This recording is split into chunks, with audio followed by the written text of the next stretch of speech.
know this, I know this, anyone who's played or competed, you learn as much on the playing field as you do in almost any other setting. Not everyone's going to go pro, but a lot of them are going to learn incredible lessons on the playing field that's going to resonate and hopefully lead them towards a host of other areas that they have good disciplines in or good motivation.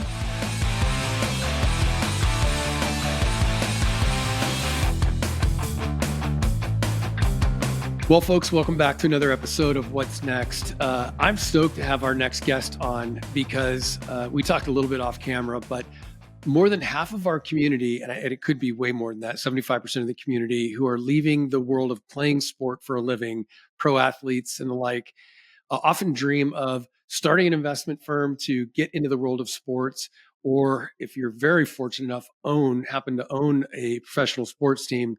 My next guest is doing all of that and a lot more.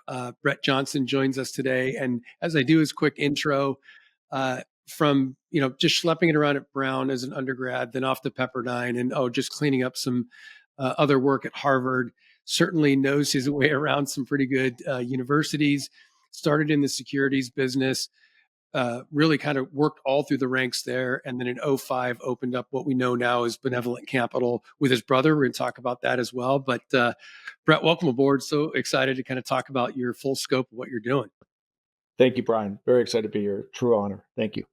Yeah. So I have to jump into this, right? So we can't talk about Benevolent Capital without talking about you're in business with your brother. So it's kind of a weird place to start, but I think the old adage that you never get into business with friends or family, and that you've seemed to do that. And that's back in 2005. So fast forward 20 years to my last account, you guys are both still alive. You're still in the business together. What was the reason and how's it been? Yeah. So he's my identical twin brother. We, we're in the womb together. We have been blessed to play sports together. I ended up at Bryan University because of him. He was a very, very good rower in high school, and he got recruited to row at Brown. And as I like to say, I rode his coattails into Brown. I'm convinced that's the only reason I got into that school. And then joined him. I played lacrosse, but not at a level that Brown was interested in, if you will. So, and anyway, it's a long way of saying that whether it's been in academics, whether it's been in athletics, we took kind of different paths post undergrad. I had the real honor of kind of being involved with this global computer accessory company. I ran the international business from London and was brought back to Southern California to run the whole company, and sold it in 2005.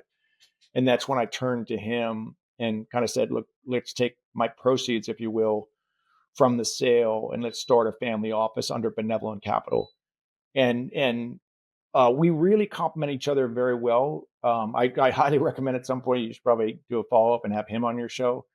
I think your audience will kind of recognize that, the two of us are fairly different. We have our different strengths. My brother has a superpower. He's the best in the world at raising capital.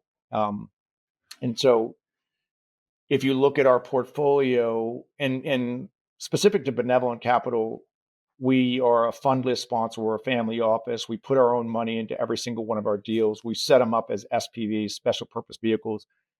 And so everything from Aura Ring to Athletic Brewing, the leading non-alcoholic beer. And when we see something we like, we always put our own money into it.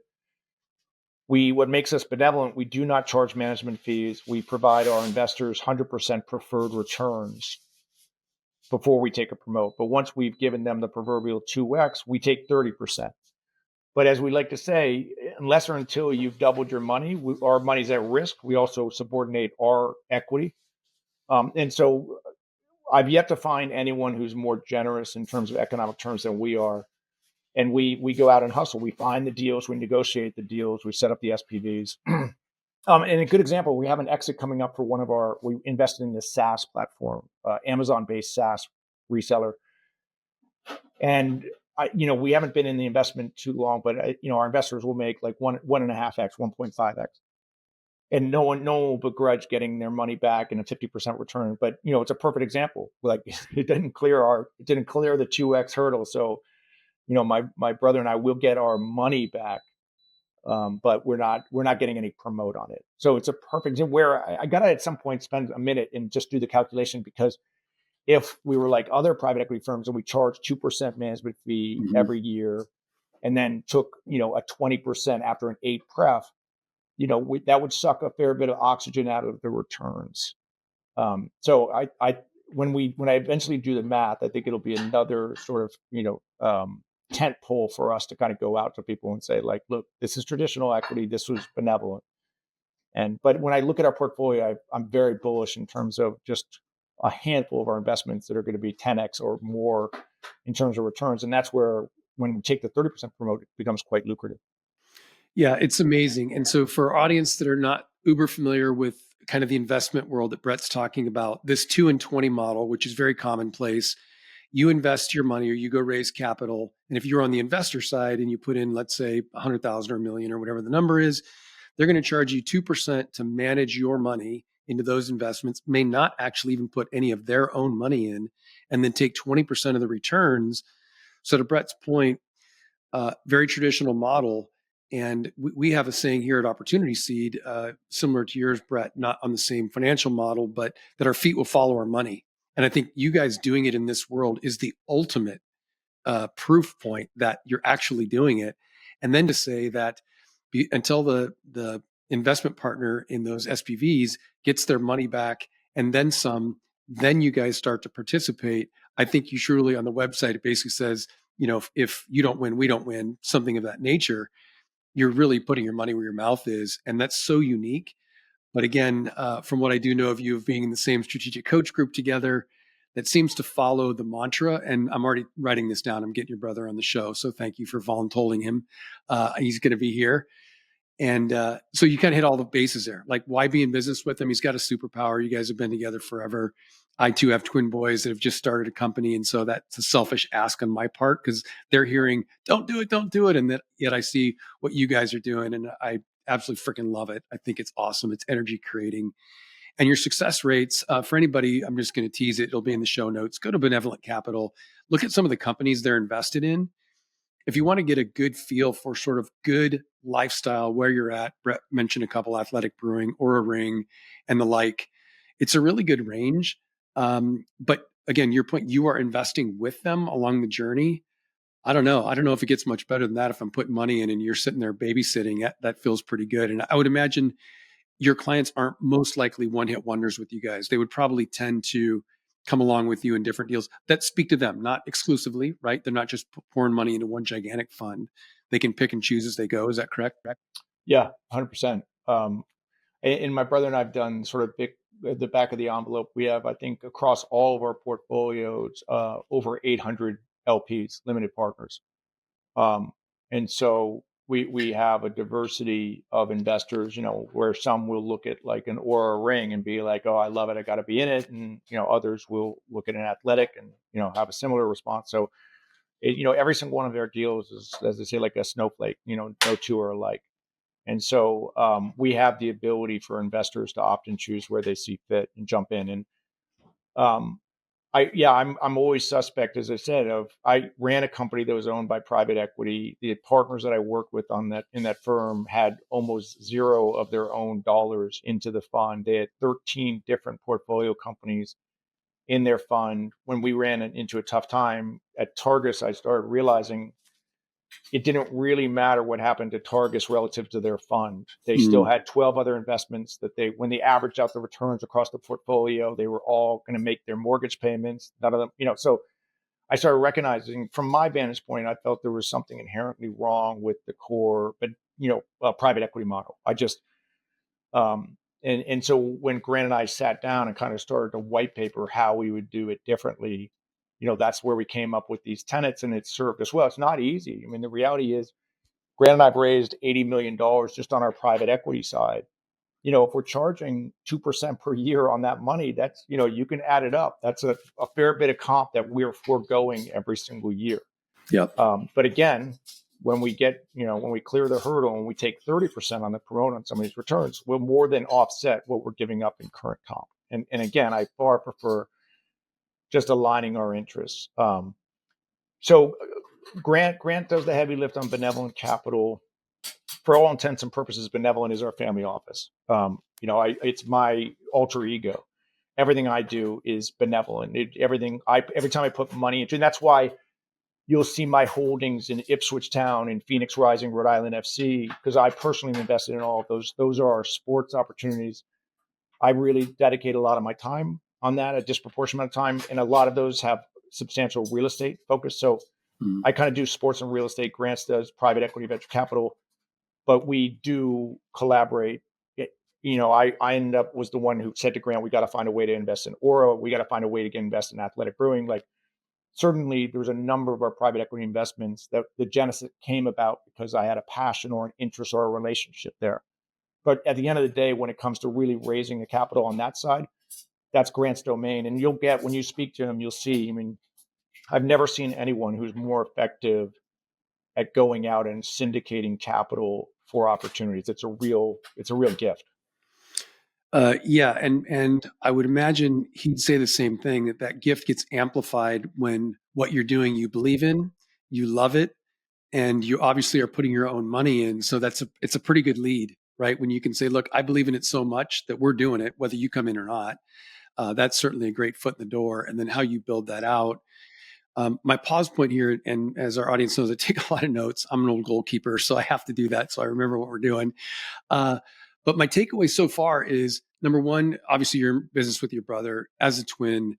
You guys have a bond that most wouldn't know, but you guys have clearly identified what each of you have a superpower, where you operate together. And I think as athletes, rather than feeling like you got to go out there and sort of lone cowboy it, if you're going to bring on somebody as a partner or even as a high level employee, kind of understanding what their strengths and weaknesses are, so you stay out of their lane, but you said this, we still collaborate, we still do stuff together, but clearly you go in and do it. And I want to talk about the pro teams in a second. But before I do, sticking with Benevolent, for our athletes that are coming out that want to jump straight into doing a version of this, let's say they're like, man, that sounds really exciting to me, and it feels good in my heart that I would actually be doing this versus just being a manager of money.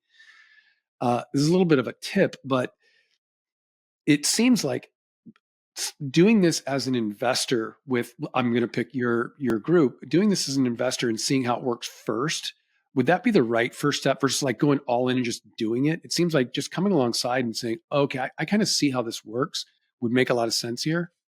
Yeah, I think so. I mean, I try to admit when I don't have objectivity. So I think that there's a lot that you can learn by being part of one of our syndicates and seeing how we structure the investor documents, how we, manage the assets, et cetera. And again, another thing that's unique with us is on our benevolent SPVs, we take checks as low as $5,000.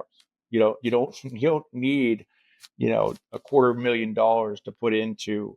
So we have a lot of family offices that have, young kids that, will resonate with one of our investment opportunities, and we'll take 5,000, any as low as $5,000, any kind of derivative of 50,000. 50 is our stated minimum, but again, we'll take 1/10 of 50. So, Wow. so again, the jumping in point's fairly low.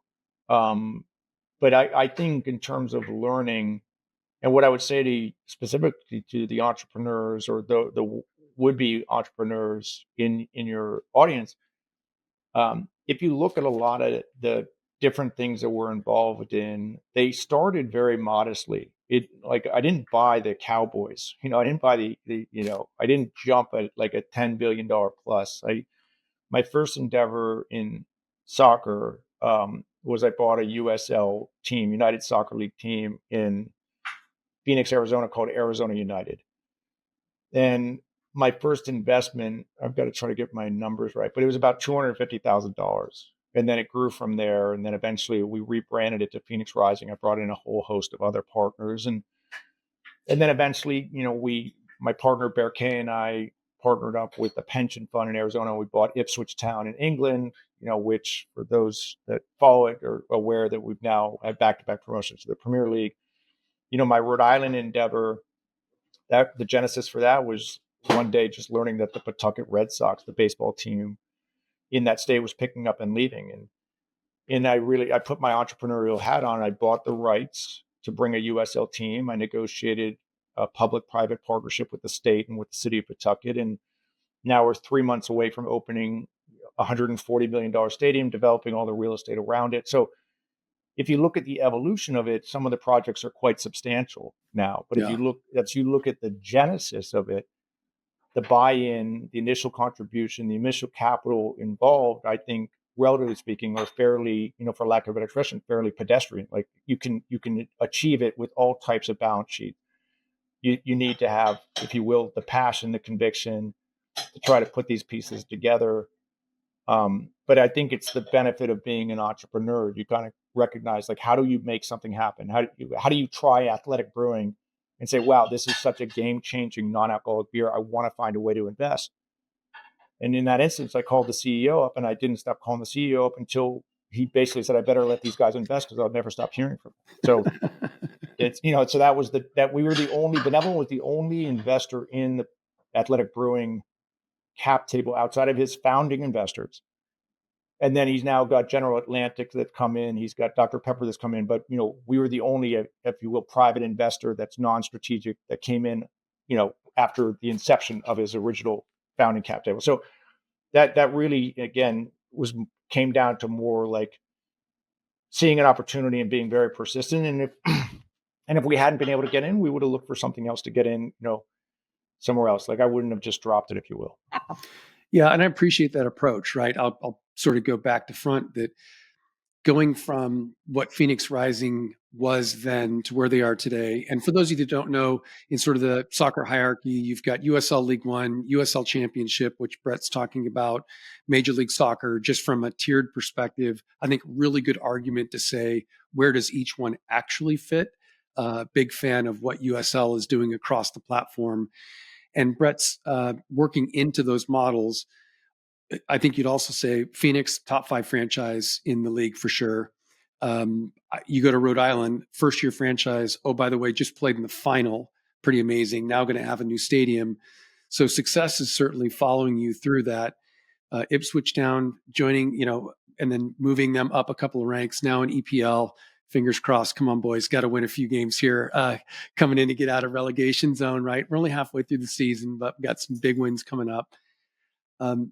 I think that's really encouraging for that sort of starting entrepreneur that may have some financial bandwidth, but says, I don't want to push all those chips in, whether it's starting small. And I appreciate you saying that, yeah, we can take smaller checks, just come in, check out what we're doing, make us prove it, if you will. But then the success ratios are just amazing because, again, your feet follow your money. You guys aren't just peppering stuff out there.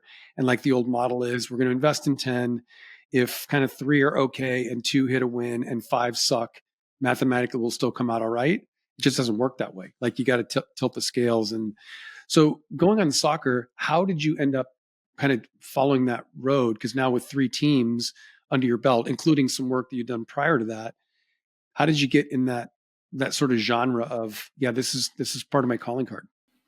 So some shameless self-promotion on the sports side. I did over the holiday, I spent a minute counting up all the trophies that I've been blessed to be a part of. And so it's 8 trophies and counting in the last 6 years. Phoenix Rising's had a good number of those between, on multiple occasions, winning the Western Conference, winning the USL Championship, winning a Supporter Shield, Ipswich back-to-back promotions. And actually, I'm not counting, Ipswich won a preseason tournament in Austria when it was in championship, the beginning of championship, 2 years ago. But I didn't count that cup. But I am. Okay, that would make it 9 cups. But and then Rhode Island, winning the Eastern Conference Championship in our first season, falling short in the finals, but having now established ourselves as the most successful expansion franchise in the history of USL. So look, I pinch myself every day with what I do and who I get to do it with. And sport is it's the most fun I've ever had. It's a full-time job. It's not for the faint of heart. I don't do it for ego. I am truly looking for a return on investment, and I'm looking for catalytic projects that are transformative socially and economically in those regions. Rhode Island certainly checks that box. Ipswich does as well. And I believe in the ability of sports to change communities and be a real driver. And one of many reasons why I love USL is you can bring USL into markets like Rhode Island. You can create jobs. You can build a stadium. You can start to develop real estate. It'll become the sort of sports and entertainment hub or capital for Southern New England.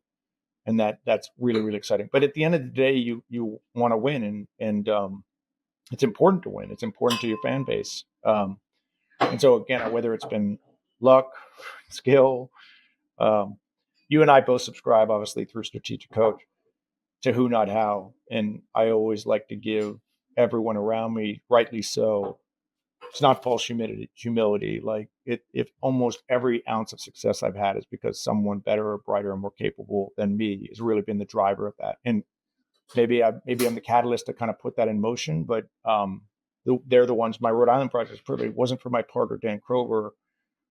Rhode Island, doesn't. I've never built a stadium before. Like I'm not a real estate developer per se. I've not done public-private partnerships, but with the right individuals around you, you can make this stuff happen. None of this stuff is easy, but if you really stay with it and surround yourself with the right who's, as we know, good things can happen. It will happen. Well, it's great to hear you say that, because we're big on the show of experience, not opinion, right? So you got to bring it. You clearly are doing that. Sean Anderson, Major League Baseball pitcher, was just on last couple of episodes, and he talked. Even though he's sort of this gunslinging pitcher, he talks so much about the power of team. And even in his world, he's still playing baseball and moving into entrepreneurship. His who, not how, is making sure he's got the right people around him doing the right stuff. And I think you talking about building that, as you and I both know, leadership starts at the top. Yes, you've got partners. Luck is going to play a role in it. But honestly, if you were just chasing a buck and didn't love what you do, I'd be hard pressed to say you have much success. And if you only loved it and didn't care about winning, I'm not sure that would work either. So I think this blend of using your athletic competitiveness along with everything else is going into what makes people do what they want to do with you. Obviously, you're building a pretty good track record of that. Before we hop off a team, the pro sports teams, you've been now, this isn't your first rodeo now. Along the journey, you've seen at different levels. What in that, if anything, now that you're in it, everybody dreams about being in it, but what has surprised you that when you got there, you're like, "Ooh, shit, I did not see that coming." Yeah, all of it's hard work. It's really, really hard work.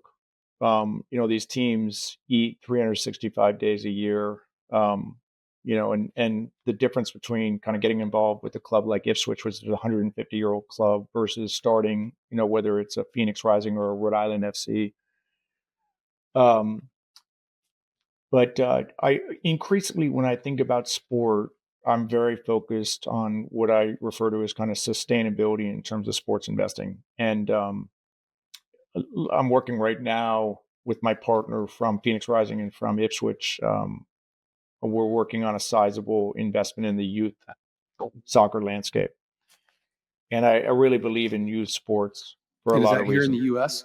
Yeah, it's a Oh, great. Awesome. US-based youth sports platform. And again, and partly because obviously owning 3 professional soccer clubs, youth is such an important part of it. And early days in Phoenix, we bought the biggest youth soccer platform in Phoenix, and branded it Phoenix Rising. So I've kind of always been interested, but I like the space for a lot of reasons, and excited to kind of expand into it. So we're going to get beyond just professional sports, getting into youth or amateur sports.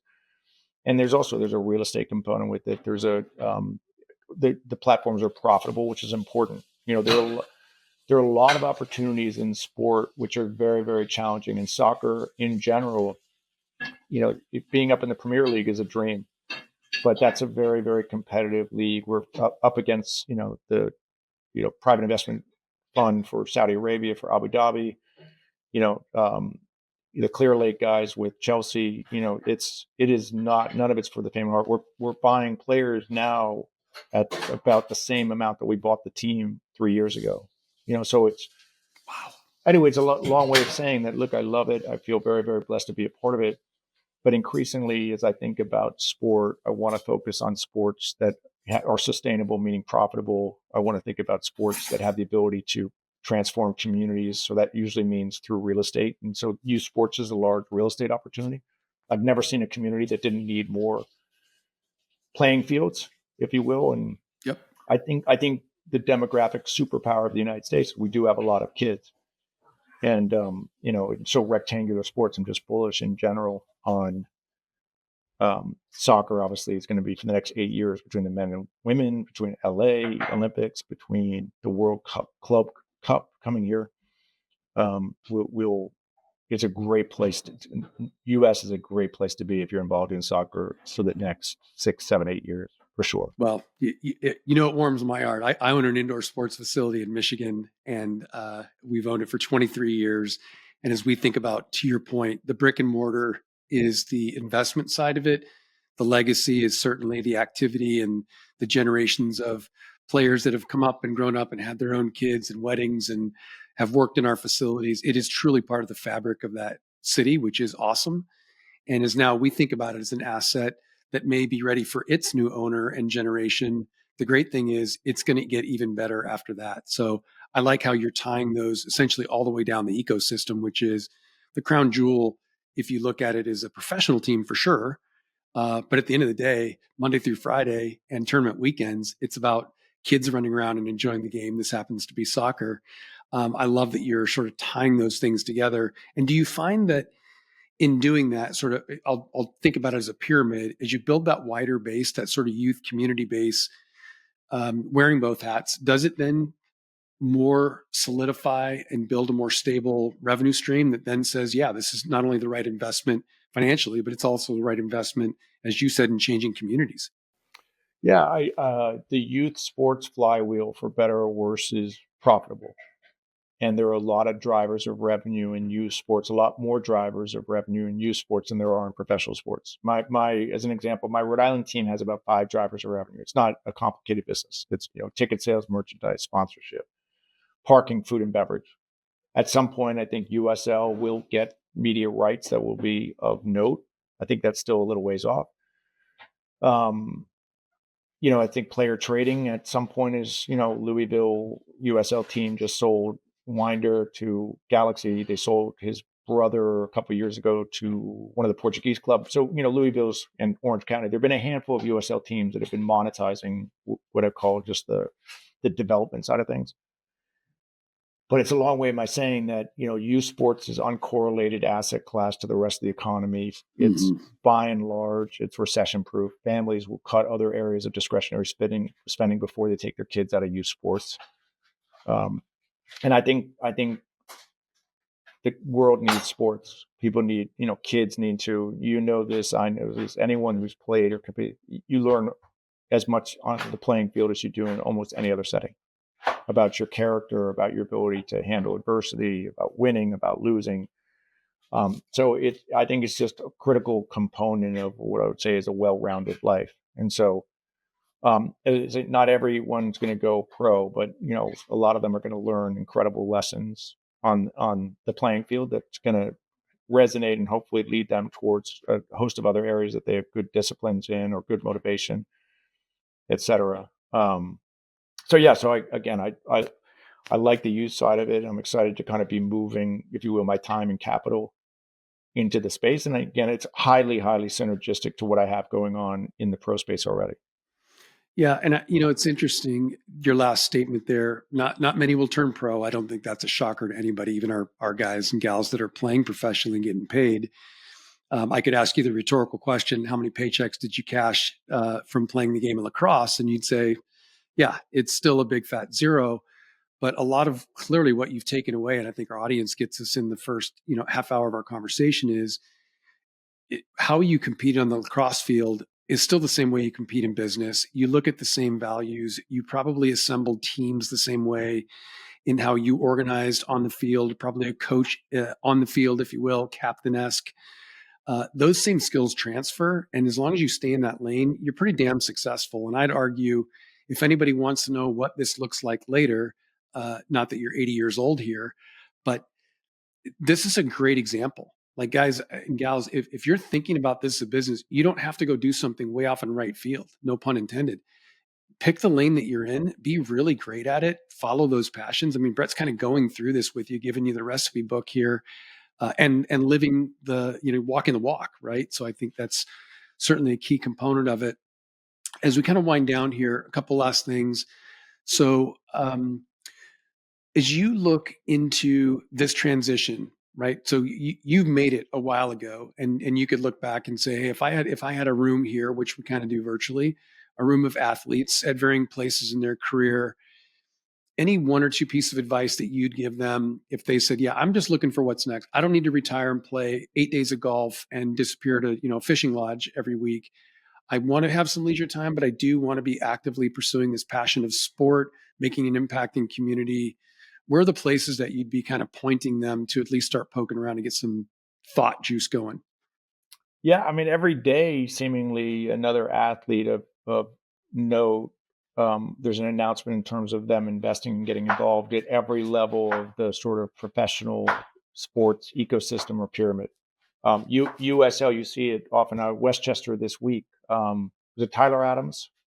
Put an Yeah. asterisk next to it. But I think Yeah. Tyler Adams invested in Westchester, FC, which Yep. is the new USL League One team that's launching in Westchester, New York. So Oakland Roots has got a handful of athletes. You got Jose Batista now with Las Vegas Light. So I think the opportunity to take your talents and literally and figuratively both invest your time and some money with something that resonates with you is it in the last 10 years that I've been in this space, the growth has been staggering. Um, so I think you do need to be selective. Like as I say, none of this stuff's for the faint of heart. A lot of these teams are consumers of capital. Like in general, what I'd say is like if someone comes to you with a business plan and they want to invest in a pickleball league, and I don't mean to pick on pickleball, but it most likely it'll take twice as long and lose twice as much money before it has the opportunity to really, I think, turn that corner in general. Like I just think you have to go in with eyes wide open. Not everyone, if you got the kind of balance sheet and you want to invest in Arctos and get a stake in an NFL team, which is happening, you'll make 6 to 8% per year, likely for a long period of time. Are you really an owner of that asset class? I would say no. Yeah. You're not showing up to the stadium and, no one's going to mistake you for Jerry Jones. And you don't even get a t-shirt for that matter. So, but that being said, there'd be no lack of demand for people who want to invest at that level through that construct and call themselves an owner in quotes. I like where I focus. I like the entrepreneurial side. But there's all types of what I describe as jumping in points. And I maybe give a shout out to Andrew Petcash, who's doing a lot. I don't know if he'd be a good person for you at some point, Brian, to talk to, Yeah. but former athlete and doing a lot in terms of syndicating opportunities. What is it? There's another platform. What is her name? Tracy. She represents hundreds of athletes now. Um, I'm sorry, I'm forgetting the name right now, but I can figure it out and send it to you. You could put it in the show notes. But Yeah. she's got hundreds of athletes that syndicate and look at doing deals with each other, and so I think that's another really nice platform. So anyway, long way of saying that I think for those in your audience that are interested in potentially taking the leap, there's more opportunity than ever. And I would literally and figuratively just put your toe in the water, see how it resonates. And in general, I think it sounds like you've got the audience that wants to be kind of more steering the ship rather than being a passenger on the ship. And I always like to say, I'm not looking for passengers on the cap table. I want strategic investors that want to roll up their sleeves and get involved to help take these endeavors to the next level.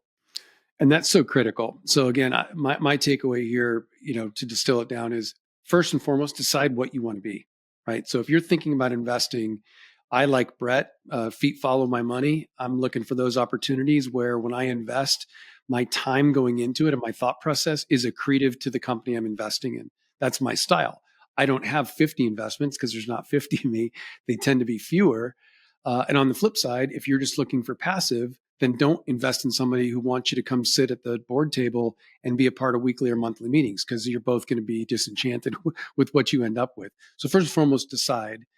And then secondly, what I would say is don't go it alone. I mean, Brett's just kind of saying that. There are plenty of other people that have already done this, that are figuring it out, some with higher success rates than others based on their criteria. But don't go it alone because that's where I think the crash and burns happen. Surround yourself with some people that you can bounce this idea off they'll most likely plug you with others like Brett who have said, yeah, if you're thinking about soccer, I've kind of seen that one. I can steer you in the right direction. Or if someone's doing it in minor league baseball or independent league, there's probably somebody over there. Or wherever you might be interested, you can get those stories. So I appreciate you kind of pointing out that first and foremost, decide which one you want to be, right? Because each one isn't the right for the other. Super important. And then my last one here is you've seen a lot of deals. I mean, how many deals do you guys look at a year? Just to put context, is it 300 more? Yeah, Less? at least. I mean, seemingly like at least more than one per day. Yeah, I mean, I probably get 10 a day that are honestly just I don't have a minute and they're automatic delete. That just I don't know. Someone sends me an email with a biotech, and I have nothing to add in biotech. It's God bless them. It's right. just not for me, and so it's just a quick pass, if you will. And I don't. And as I like to say, I bet on myself over and over again. And so that's where I'm not invested in the stock market. Like that to me is a form of gambling. It's out of my control. Like, and I can handle losing money when I bet on myself, and like I can handle that a lot easier than I can than if it will just placing money with someone where they don't have the same passion commitment that I have to my capital and others' capital. But so I guess yeah, hopefully that gives some percent. That's again, that's why I love being an entrepreneur. As I said, like I've had two really distinct arcs in my career. One kind of running a fairly sizable company, which I'm very proud of. But I love this stage of my career being able to wake up and kind of decide where I put my time, where I put my money, and who I surround myself with. Well, really good filters. And as you think about the deals that of the 300 plus, probably more, if you're 3,000, if you really take all that end up in an inbox, are there any one or two that stick out? Maybe you don't have to shame name them or name shame them, but just in structure, you'd say, man, that looked awesome, but it did not match up with kind of my ethos. And I'll say aside from the biotechs, because I just looked at one this morning, which was it's biomedical engineering, and the guy was trying to convince me, but they're good for sports, and I'm like, that's a reach. The answer is quick no. But did you look at any that you're like, man, they're in our wheelhouse, they're good. On paper I like it, but there was something that didn't click where you'd say, yeah, that, and also when in hindsight, armchair quarterback, you go, good decision. Yeah, I think I remember some venture capitalist or private equity friend of mine. It was a while ago, but he had mentioned to me that like he had gone back and actually looked at all of the deals that he was sent, and I think he had someone do an analysis of all the pro forma financials, and then looking forward at the actual results, and like it was some incredibly small number that had ever hit those financial performance. So it said differently, you got to realize that when someone comes with a business plan, and they've got these financial projections, and in year 5, it's got this hockey stick growth. The reality is, it's almost certainly not the case. Almost certainly, it's just for better or worse, not every company is the next Google, if you will. So, but that's not to say that a lot of these companies aren't going to make it and won't do well. It just, I think you have to go in with eyes wide open and recognize, every single time that someone approaches you, they don't have the objectivity. They're all in on it, and that's what you have to be to make these things work. Yep. But more often than not, again, um, I have lost money on a lot of deals. I have bet on a lot of entrepreneurs where it didn't work out, and I'm at peace with it. No one put a gun to my head. I'm the one who made the decision on it. But then again, increasingly, I prefer to try to find, for a long time, getting back to sports, for a long time, I've said, like, look, I'm in sports, I'm in professional sports. I really want to find a great sports investment. And so I've spent years developing relationships and have finally narrowed down to one. And I'm now dotting the I's and crossing the T's, and I'll make a substantial capital raise and investment in this youth platform. So anyway, that's my way of saying that's me betting on myself, my thesis, but and I can live with it. That's by no means, I can certainly not declare victory on anything that I'm a part of. It's all like this, everything is in process. And some days are better than others, and you just got to keep putting your right foot after your left. And more often than not, literally hope and pray that it goes up in the right direction. And some things are just out of your control. COVID was an X factor where a lot of Yep. companies got really, obviously, really struggled through that. And then I think the ones that got through it came through kind of stronger than ever, if you will. So anyway, I'm rambling a little bit, and I No. apologize for that. But again, I think it's in the end of the day, we all work way too hard. You do have to love what you do, and you have to love who you do it with, as far as I'm concerned. And I think in my career, there's been countless times where I had jobs or responsibilities, or I had things I had to do, which I really didn't want to do. Like it really wasn't, but it was getting outside my comfort zone, or kind of recognizing that's the arc of a career, and you never really know where it's headed. But hopefully, the good stuff, the bad stuff, the fun stuff, the not so fun stuff, is all leading toward where you're supposed to be. And again, for me, I feel really blessed, because I do feel right now, I feel like I'm meant to be an entrepreneur, and I was tested countless times in this journey where I was a hair's breadth away from kind of it all crashing down. I was completely levered. And that I always say every entrepreneur, I think, has to go through that arc. You can't. It's Yeah. almost impossible to talk to any entrepreneur of note where they don't have some primal scream that was keeping them up at night. And when the universe helps you trade through that, I think you then realize, okay, I'm cut out for this. And I think there are plenty of entrepreneurs who are now kind of cycled back into probably a W-2 world, because they kind of recognize, whatever, my restaurant didn't make it, or this Yeah. venture didn't make it. Some might have been out of their control, some might have been in their control, but maybe they literally and figuratively weren't meant to be an entrepreneur. Yeah, good point. I mean, I think about High Velocity as a sports facility. Some of our best years, 2008, 9, and 10, and think about what the market was doing at that time, going the opposite direction. People cut their vacations, cut their trips up north, and stayed and played with their kids.